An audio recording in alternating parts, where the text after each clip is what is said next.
Video में हम क्या पढ़ने वाले हैं? इस वीडियो से एक नया चैप्टर स्टार्ट करेंगे। क्लास 8 सिविक्स का चैप्टर है द इंडियन कॉन्स्टिट्यूशन। इस चैप्टर में हम क्या पढ़ने वाले हैं? तो this video is going to be a basic introduction video, जिसमें मैं आपको बताऊंगा कि चैप्टर किस बारे में है और इस चैप्टर में हम क्या क्या पढ़ने वाले हैं। चैप्टर को यहाँ से स्टार्ट करते हैं हम। देखिए, imagine a game without the rules. Football game को लेते हैं हम। आप सभी लोगों ने फुटबॉल खेला होगा, मतलब मुझे लगता है कि आप सभी लोगों ने खेला होगा।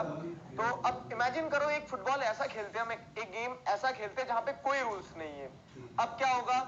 गेम स्टार्ट होता है विशल के साथ में। अब गेम जैसे ही स्टार्ट होगा तो वो फुटबॉल कब रग्बी में कन्वर्ट हो जाएगा पता नहीं लगेगा। कोई हाथ में उठा के लेके भाग रहा है, ठीक है, कोई गोल जो है वो कहीं से भी कैसे भी मार रहा है, ऑफ साइड हो रहा है, कुछ भी हो रहा है, बहुत सारी चीजें हो रही है, हैंड हो रहा है, लेकिन सब कुछ चल रहा है। क्या हो रहा है? उसी के साथ साथ में आप इस तरह से लड़ने लगोगे अगर रूल्स नहीं होंगे तो, ठीक है। इस तरह से आप क्या करोगे? मतलब ये तो खैर रूल की डेफिनेशन के अंदर ही आता है, लेकिन आप देखो तो मतलब क्या है कि एक ऐसा गेम इमेजिन करो जिसमें कोई रूल्स रेगुलेशन नहीं है और आप मैच खेल रहे हो। क्रिकेट भी खेल सकते हो, फुटबॉल भी खेल सकते हो, कुछ भी खेल सकते हो। तो क्या वो गेम सक्सेसफुल रहेगा? नहीं रहेगा। क्यों? क्योंकि वहां पे बहुत हौस-पौस हो जाएगी, सारी चीजें अस्त व्यस्त हो जाएगी, आपको पता नहीं चल पाएगा कि क्या सही है क्या गलत है, कैसे खेलना है कैसे नहीं खेलना है। आया समझ में? तो उसी तरह से हम कह सकते हैं कि अगर रूल्स नहीं होंगे तो therefore we can say that rules are the fundamental of the game to be successful। आगे समझ में कि अगर आपको गेम को सक्सेसफुल बनाना है, गेम को गेम की स्पिरिट में खेलना है, तो आपको क्या चाहिए रहेंगे? रूल्स चाहिए रहेंगे।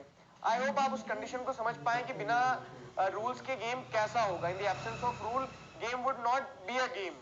क्यों? क्योंकि सब कुछ अस्त व्यस्त होगा। तो उस सेंस में हम समझते हैं ये कि हाँ, अगर आपको कुछ भी गेम खेलना है तो आपको किस चीज का ध्यान रखना पड़ता है? आपको रूल्स रेगुलेशन का ध्यान रखना पड़ता है। अब हम फुटबॉल गेम के बारे में क्यों पढ़ रहे थे, ठीक है, सिविक्स की क्लास है, फुटबॉल क्यों खेल रहे हैं हम यहाँ पे, स्पोर्ट्स की क्लास क्यों बना ली से, उसके पीछे कारण है। जिस तरह से एक फुटबॉल टीम होती है उसी तरह से एक सोसाइटी होती है। सोसाइटी क्या करती है? मतलब जैसे आप गेम खेलते हो तो आप रूल्स रेगुलेशन को फॉलो करते हो तभी गेम अच्छा लगता है। उसी तरह से अगर सोसाइटी को सरवाइव करना है, अगर समाज को सही रूप से चलना है आगे तक, तो हम क्या सोचते हैं? तो हम ये सोचते हैं कि अगर समाज को सही रूप से चलाना है तो कुछ रूल्स हो जिसमें सारे लोग क्या करें? उन रूल्स की रिस्पेक्ट करें, तो सोसाइटी में पीस बनी रहेगी, सोसाइटी में स्टेबिलिटी बनी रहेगी। तो उन्हीं चीजों पे काम करते हुए क्या होता है? उन्हीं चीजों पे काम करते हुए हमें रूल्स रेगुलेशन की जरूरत होती है। जैसे गेम को सक्सेसफुल बनाने के लिए रूल्स रेगुलेशन चाहिए रहते हैं, वैसे ही एक लार्ज स्केल पे अगर सोसाइटी को सक्सेसफुल बनाना है, आपको सोसाइटी को सही तरह से गवर्न करना है, तो क्या चाहिए रहेंगे? रूल्स रेगुलेशन चाहिए रहेंगे। Similarly a society is also like a football team, laws are required to govern the society. ठीक है, तो जैसे लॉज की जरूरत होती है फुटबॉल गेम को सक्सेसफुल बनाने के लिए, फुटबॉल की गेम को गवर्न करने के लिए, उसी तरह से लॉज की जरूरत होती है किस चीज के लिए? सोसाइटी को भी गवर्न करने के लिए। मगर अगर आपको सोसाइटी को सही तरह से चलाना है, सोसाइटी में लड़ाई झगड़े ना हो, सोसाइटी में सब शांति से रहे, सब प्रेम से रहे, तो इस चीज के लिए आपको क्या चाहिए रहेंगे? इस चीज के लिए आपको लॉज चाहिए रहेंगे, कानून चाहिए रहेंगे। आगे समझ में? जैसे गेम बिना कानून के, बिना रूल्स रेगुलेशन के सही नहीं चल सकता, वैसे सोसाइटी भी नहीं चल सकती है। गेम को हम क्या सिर्फ फुटबॉल के ग्राउंड तक रख के सोच रहे हैं, और बड़े लेवल पे अगर सोसाइटी को सोचोगे तो हमें रूल्स रेगुलेशन चाहिए रहते हैं। अब ये रूल्स रेगुलेशन कहाँ मिलेंगे आपको? तो a written document in which we find such rules is called constitution। तो इसीलिए हम क्या करते हैं कि सारे रूल्स को लिख लेते हैं, सारे रूल्स को हमें पता होता है कि अच्छा क्या हमारे रूल्स हैं क्या नहीं है, और इन सारे रूल्स रेगुलेशन को हम कहाँ लिखते हैं? कॉन्स्टिट्यूशन में। तो आपकी बुक में जो दिया है एक क्वेश्चन यहीं से आ सकता है, what do you mean by constitution? तो constitution is a book under which all the rules and regulation governing the country, ठीक है, आर रिटन। तो उस सेंस में ये कॉन्स्टिट्यूशन की डेफिनेशन हो गई हमारी। आगे समझे कॉन्स्टिट्यूशन की जरूरत क्यों होती है? क्योंकि वो सोसाइटी को अच्छी तरह से गवर्न कर पाएंगे, और वो बुक जिसमें सारे रूल्स रेगुलेशन लिखे होते हैं उसे क्या कहा जाता है? उस बुक को कॉन्स्टिट्यूशन कहा जाता है। Is that clear? फिर आगे आते हैं हम कि इस चैप्टर में क्या क्या पढ़ने वाले हैं। बेसिक बताया था मैंने आपको कि इंट्रोडक्शन वीडियो है, तो हम आपको बताने वाले हैं कि इस चैप्टर में आखिर हम पढ़ेंगे क्या क्या, what are the topics which are going to study in this chapter. तो उसमें देखिए, नीड ऑफ अ कॉन्स्टिट्यूशन, या फिर why does a country need a constitution, जैसे आपको समझना चाहे। तो कॉन्स्टिट्यूशन की क्या जरूरत होती है उस चीज को हम समझेंगे, अलग अलग पार्ट्स में मैं आपको समझाऊंगा, एक एक पॉइंट को एक्सप्लेन करते जाएंगे हम कि क्या किन कारणों से हमें कॉन्स्टिट्यूशन की जरूरत होती है। वो समझेंगे। फिर इंडियन कॉन्स्टिट्यूशन की फीचर्स, इंडियन कॉन्स्टिट्यूशन, हम इंडिया में रह रहे हैं, इंडिया के बारे में पढ़ेंगे ना, तो इंडियन कॉन्स्टिट्यूशन के की फीचर्स क्या है, हम उन्हें समझने की कोशिश करेंगे, उन्हें समझने की कोशिश करेंगे, जानने की कोशिश करेंगे कि इंडियन कॉन्स्टिट्यूशन क्या है और कैसे काम करता है। तो ये हमारे इंडियन कॉन्स्टिट्यूशन के अंदर हम कौन कौन से की फीचर्स को पढ़ेंगे, फेडरलिज्म को पढ़ेंगे, पार्लियामेंट्री फॉर्म ऑफ गवर्नमेंट को, सेपरेशन ऑफ पावर क्या होता है इसे समझेंगे, हमारे फंडामेंटल राइट्स, आप 6th क्लास से पढ़ते आ रहे हैं फंडामेंटल राइट्स के बारे में, कौन कौन से फंडामेंटल राइट्स हैं हमें, वो हम आपको बताएंगे, ठीक है, आपकी बुक में जो सारी चीजें दी है। फिर हम लास्ट में सेक्युलरिज्म क्या होता है ये डिस्कस करेंगे। तो इस चैप्टर में हम इन सारी चीजों को डिस्कस करने वाले हैं, जो सारे पॉइंट्स है आपकी बुक के, उन सारे पॉइंट्स को डिस्कस करेंगे और आपको अच्छी तरह से समझाने वाले हैं।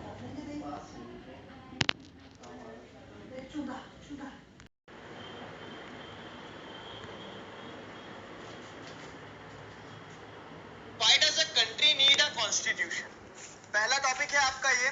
पहले टॉपिक में हम देखो एक ब्रॉड क्वेश्चन आता है आपके सामने, क्वेश्चन यही आएगा, Why does a country need a constitution? एक कंट्री को कॉन्स्टिट्यूशन की जरूरत क्यों होती है? तो अब हम इसमें अलग अलग 4 पॉइंट्स डिस्कस करने वाले हैं जो आपके आंसर में जाएंगे। अब अच्छी चीज क्या है कि हम चारों पॉइंट्स को सेपरेटली डिस्कस कर लेंगे, मतलब अलग अलग पार्ट्स में, जिससे क्या रहेगा कि हर पॉइंट को हम इन डेप्थ समझते चलेंगे कि हर पॉइंट की सिग्निफिकेंस क्या है, वो क्या एक्सप्लेन करना चाह रहा है, ठीक है। तो यहाँ पे क्वेश्चन मार्क लगा देते हैं जैसे, तो ये क्वेश्चन बन गया और ये पहला पार्ट है। तो ध्यान रखना आपको कि why does a country need a constitution, part 1 है ये। अगर हम बात करें मतलब एक बेसिक थोड़ा सा इंट्रोडक्शन और देखें तो, कि हम कॉन्स्टिट्यूशन और डेमोक्रेसी दोनों को कैसे देखते हैं, दोनों के बीच में क्या रिलेशन समझते हैं।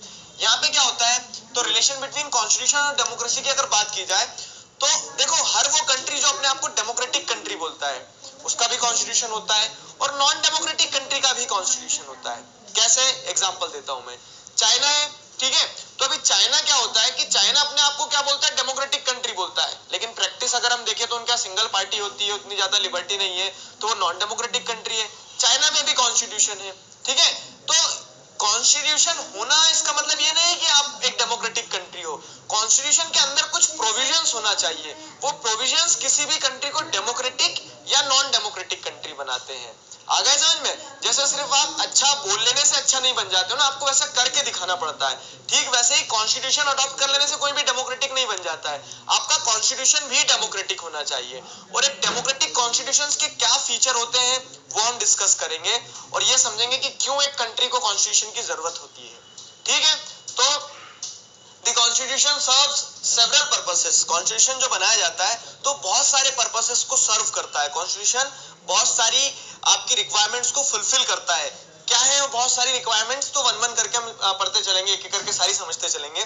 तो it lays out certain ideals that forms the basis of the kind of country that we as citizen aspire to live in. ये पहला फीचर हो गया या फिर पहला पॉइंट हो गया आपके क्वेश्चन का, why does a country need a constitution? ठीक है, इस चीज को आप लिख सकते हैं, समझ सकते हैं अच्छे से कि हमारा मतलब ये अगर क्वेश्चन आता है कि why does a country need a constitution, तो उसका पहला पॉइंट हो गया, पहला फीचर हो गया, ये समझाना क्या चाहता है। देखो इसे समझते हैं अब हम।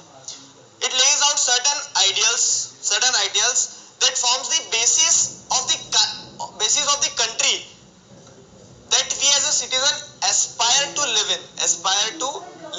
अब ये तीनों चीजें मैं समझाता हूँ क्या होता है। एक एग्जांपल देता हूँ मैं, चलो एक एग्जांपल ऐसा देखते हैं हम कि एक चोर है, बहुत सारे चोर है, चोर समझते हैं ना, थीव्स, तो बहुत सारे चोर हैं। अब उन लोगों की एक कंट्री बना दी हमने, ठीक है, सारे चोरों को एक कंट्री में डाल दो तो दूसरे के यहाँ चोरी नहीं होगी। सारे चोरों को हमने क्या करा, एक कंट्री में डाल दिया। अब वो चोर लोगों ने क्या सोचा कि हमें कॉन्स्टिट्यूशन बनाना है। अब जब चोर लोग एक कॉन्स्टिट्यूशन बनाएंगे तो आप सोचो वो कैसा कॉन्स्टिट्यूशन बनाना चाहेंगे। वो एक ऐसा कॉन्स्टिट्यूशन चाहेंगे जहां पे चोरी को जुर्म ना माना जाए, जहां पे चोरी करने के लिए कोई सजा नहीं हो। आया समझ में? तो हमेशा क्या होता है कि जो कंट्री के सिटीजन होते हैं वो अपनी एस्पिरेशंस को अपने कॉन्स्टिट्यूशन में शो करते हैं। मतलब आप क्या चाहते हो वो आप आपके कॉन्स्टिट्यूशन में रिफ्लेक्ट करते हो। अगर इंडिया विश्वास रखता है इक्वालिटी में तो हम इक्वालिटी हमारे कॉन्स्टिट्यूशन में डालेंगे। अगर हम इक्वालिटी में विश्वास ही नहीं रखते हैं तो हम क्यों डालेंगे इक्वालिटी हमारे कॉन्स्टिट्यूशन में। आया समझ में? तो वही चीजें हैं, कॉन्स्टिट्यूशन उन आइडियल्स को क्या करता है, उन आइडियल्स को कंट्री में, मतलब उन आइडियल्स का बेसिस बनाता है एक कंट्री में, जो वहां के सिटीजन्स एस्पायर करते, जो वहां के सिटीजन्स चाहते हैं कि हाँ हमारी कंट्री ऐसी होना चाहिए। तो हमारी कंट्री ऐसी कब बनेगी, जब हम वैसे प्रिंसिपल्स हमारे कॉन्स्टिट्यूशन में डालेंगे। आगे समझ में? तो सिंपल सी चीज है कि constitution lays out the certain ideals that forms the basis of the country. ठीक है, basis of the kind of a country, मतलब आप कैसी कंट्री चाहते हो, आप जैसी कंट्री एस्पायर करते हो उसके बेसिस आप अपने कॉन्स्टिट्यूशन में डाल देते हो। तो ये हमारा पहला पॉइंट है इस क्वेश्चन के कंटेक्स्ट में, why does a country need a constitution. तो this is the first point. ठीक है, it helps us to arrive to a common consensus. ठीक है, कॉमन कंसेंसस मतलब क्या है कि सारे लोग जैसा चाहेंगे वैसा कॉन्स्टिट्यूशन बनेगा। ठीक, तो इसीलिए हमें कंट्री को, हमारी कंट्री को एक कॉन्स्टिट्यूशन चाहिए रहता है कि जो कंट्री के लोग हैं उनकी क्या चाह है, उनकी क्या सोच है, कॉमन कंसेंसस, उनका क्या सोचने का तरीका है। तो कॉमन कंसेंसस पे अराइव करने के लिए, कॉमन कंसेंसस पे पहुंचने के लिए हमें कॉन्स्टिट्यूशन की जरूरत होती है। Constitution upholds the ideas, values and believes of citizen of the country. जैसे अगर नेपाल की स्टोरी से हम समझते हैं तो आपको नेपाल की पूरी स्टोरी समझाते हैं। पहले उसके पहले स्टेटमेंट समझ लो कि जो भी कंट्री के वैल्यूज रहते हैं, आइडियाज रहते हैं, बिलीव्स रहते हैं, जो कंट्री चाहती है वो आपको कॉन्स्टिट्यूशन में मिल जाएगा। कैसे, इसे समझिएगा।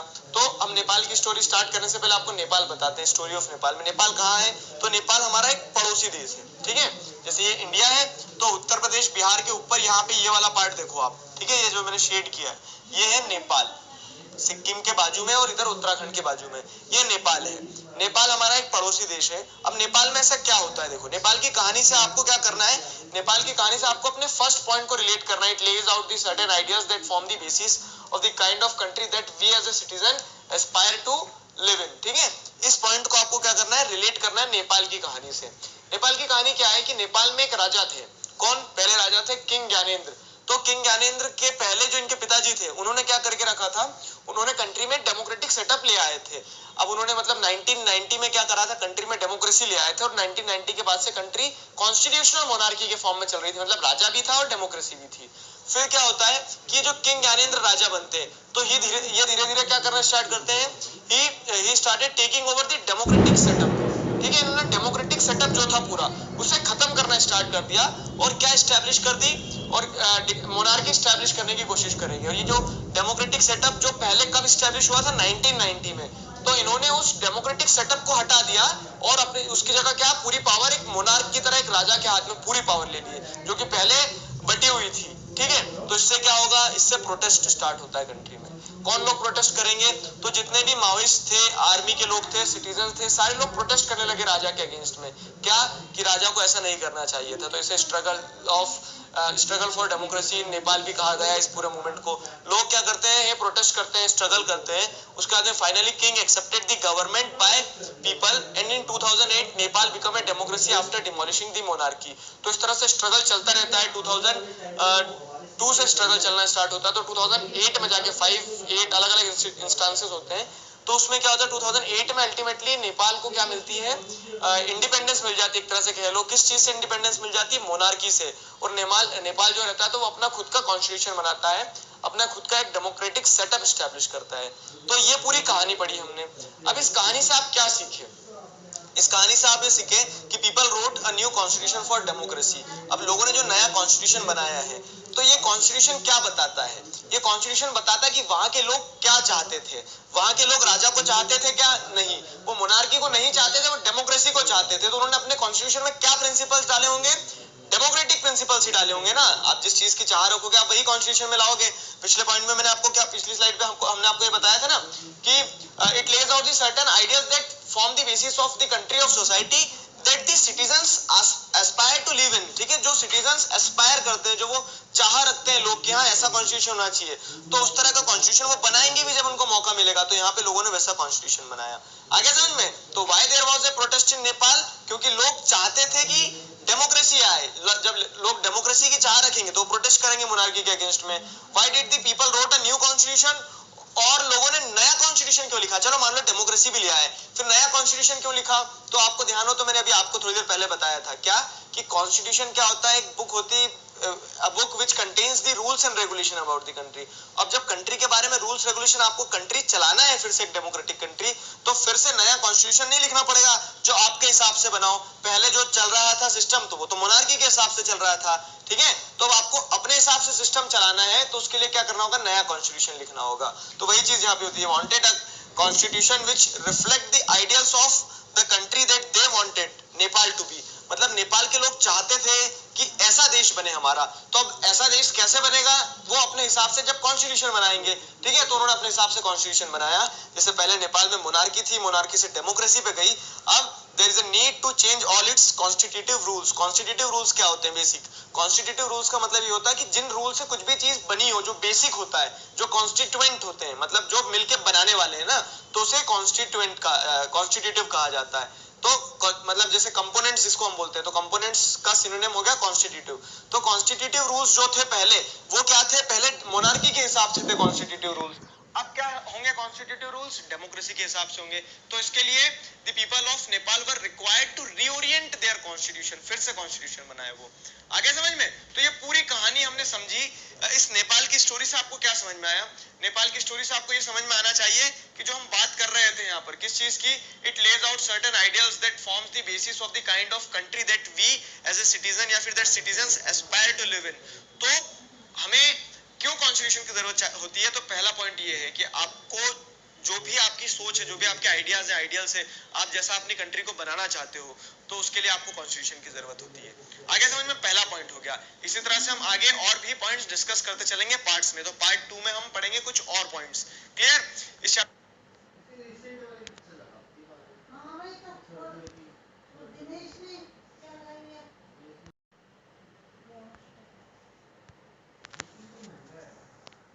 Why does a country need a constitution? Part 2। Part 1 में हमने क्या किया था? पार्ट 1 में हमने एक पॉइंट डिस्कस किया था, किसका? इसी क्वेश्चन का, why does a country need a constitution. तो हमने क्या पॉइंट डिस्कस किया था पार्ट 1 में? रिकॉल करो जरा। हमने डिस्कस किया था ना कि it lays out the certain ideals that forms the basis of the country that we as a citizen aspire to live in. मतलब हम एज अ सिटीजन क्या चाहते हैं, वो चीज हम हमारे कॉन्स्टिट्यूशन में एक्सप्रेस करते हैं, और इसीलिए हमें क्या चाहिए रहता है? इसीलिए एक कंट्री को कॉन्स्टिट्यूशन चाहिए रहता है। एक पॉइंट हम डिस्कस कर चुके थे नेपाल की स्टोरी के साथ में।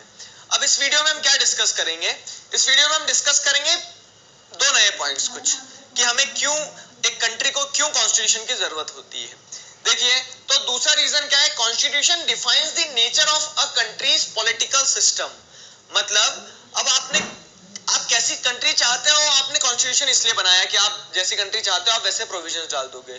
उसी के साथ साथ में कॉन्स्टिट्यूशन एक कंट्री के लिए इसलिए जरूरी होता है क्योंकि कॉन्स्टिट्यूशन बताता है कि उस कंट्री का पॉलिटिकल सिस्टम कैसा होगा। ठीक है, पॉलिटिकल सिस्टम क्या होता है वो मैं समझाता हूँ आपको।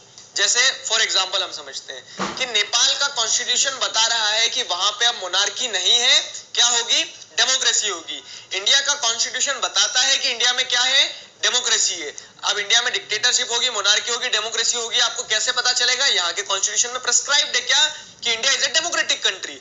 तो उस तरह से क्या होता है कि constitution defines the nature of the country's political system, कि कंट्री का पॉलिटिकल सिस्टम क्या है। ठीक है, what type of political system should be there, democracy होना चाहिए, डिक्टेटरशिप होना चाहिए, मोनार्की होना चाहिए, क्या होना चाहिए, ये कहां पे स्पेसिफाई करते हैं आप? ये आप आपके कॉन्स्टिट्यूशन में स्पेसिफाई करते हो। तो इसलिए एक कंट्री को कॉन्स्टिट्यूशन की जरूरत होती है कि वो कंट्री क्या बताती है, वो कंट्री वो एक कॉन्स्टिट्यूशन क्या बताता है? कॉन्स्टिट्यूशन उस कंट्री के पॉलिटिकल सिस्टम को एक्सप्रेस करता है।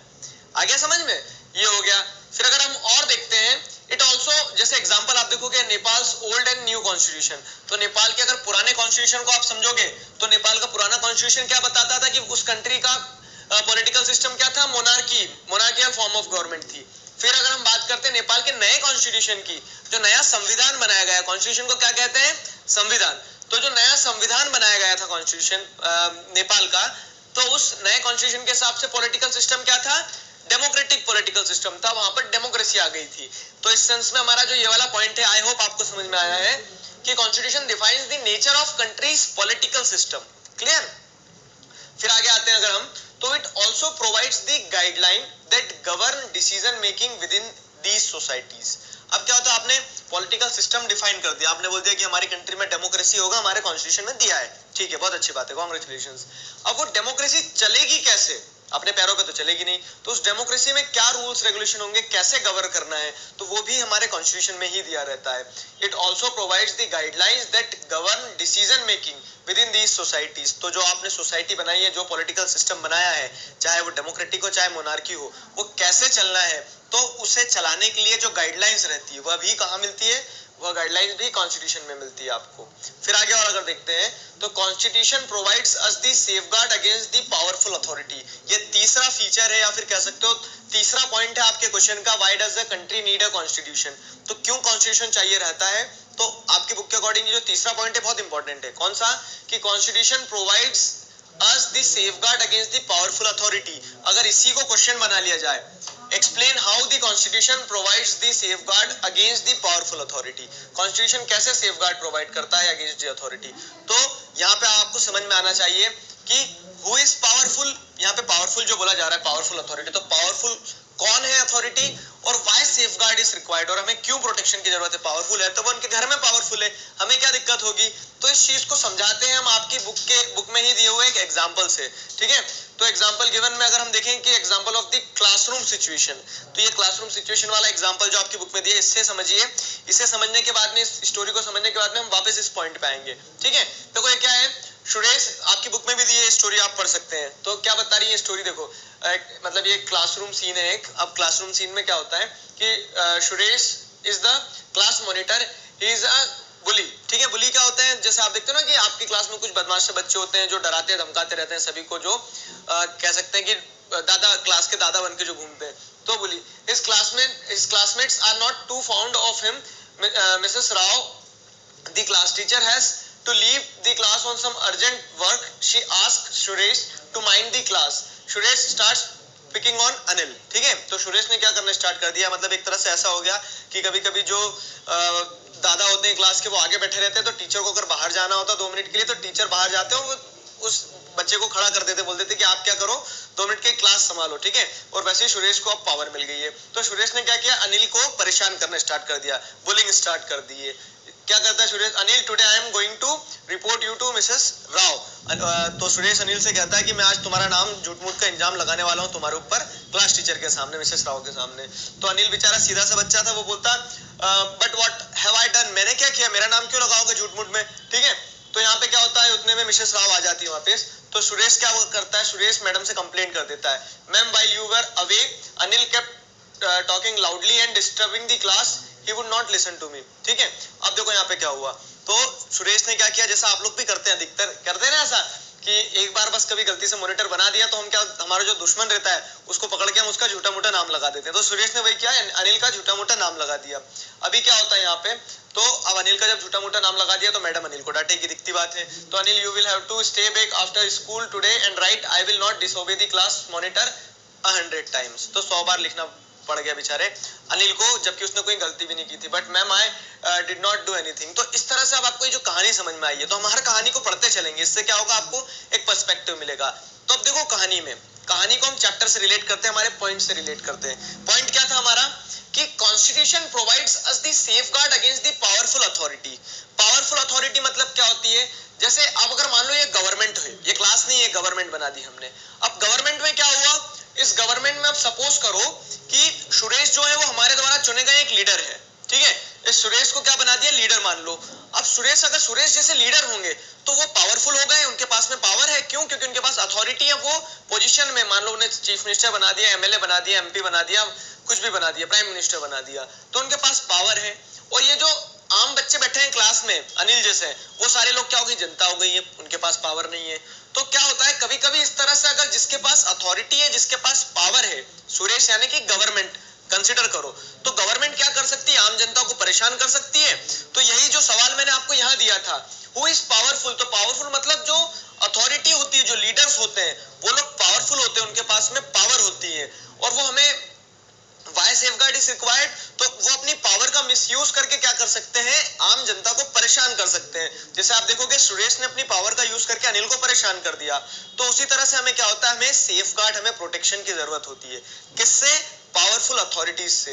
Relate the story of classroom with government. आया समझ में, कि अगर हम क्लासरूम को गवर्नमेंट के नजरिए से देखें, तो जो लीडर्स होते हैं, वो लीडर्स के पास पावर होती है, और वो अपनी पावर का मिसयूज कर सकते हैं आम जनता को परेशान करने के लिए। तो इसीलिए हम क्या कहेंगे, we can say that the political leaders may misuse their authority, वो अपनी अथॉरिटी को मिसयूज कर सकते हैं, परेशान कर सकते हैं लोगों को।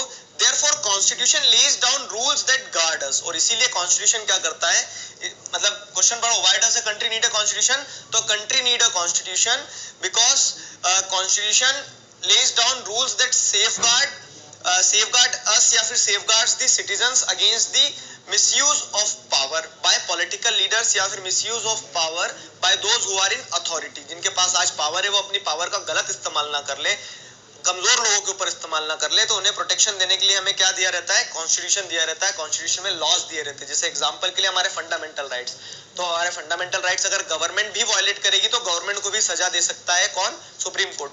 पढ़ेंगे आगे, ये सारी चीजें पढ़ने वाले हैं हम. तो उस सेंस में आई होप आपको ये समझ में आया कि हमें क्यों why does a country need a constitution, क्यों कॉन्स्टिट्यूशन की जरूरत होती है. आगे समझ में, तो ये हमारा एक इंपॉर्टेंट पॉइंट हो गया कि कंट्री को कॉन्स्टिट्यूशन की जरूरत क्यों होती है. तो हमने 3 पॉइंट डिस्कस कर चुके हैं. एक तो कंट्री की एस्पिरेशन, कंट्री के लोगों की एस्पिरेशन. दूसरा क्या है, ये बताता है कि कंट्री का पॉलिटिकल सिस्टम कैसा होगा. तीसरा, कॉन्स्टिट्यूशन क्या करता है, provides us the safeguard against the powerful authority. अब हमारे पास में लास्ट पॉइंट बचा, उसे हम डिस्कस करेंगे नेक्स्ट वीडियो में. तो हमारा पार्ट 3 होगा why does a country need a constitution, part 3, जिसमें हम एक और पॉइंट डिस्कस करेंगे और फिर हमें एक आंसर मिल जाएगा बहुत अच्छा 4 पॉइंट्स वाला. ठीक है, तो 3 पॉइंट्स हम डिस्कस कर चुके हैं, चौथा पॉइंट अब नेक्स्ट वीडियो में डिस्कस करेंगे हम. इस चैप्टर के नोट्स आप हमारी ऑफिशियल वेबसाइट magnetbrains.com पर जाकर बहुत आसानी से डाउनलोड कर सकते हैं. magnetbrains.com पर क्लास 4th से क्लास 12th तक सभी सब्जेक्ट्स, सभी चैप्टर्स और सभी चैप्टर्स के सब टॉपिक्स एक अरेंज फॉर्मेट में अवेलेबल है, जिन्हें आप बहुत आसानी से पढ़ सकते हैं, समझ सकते हैं और डाउनलोड कर सकते हैं. Feel free to visit our official website magnetbrains.com. मिलते हैं नेक्स्ट वीडियो में. Thank you very much.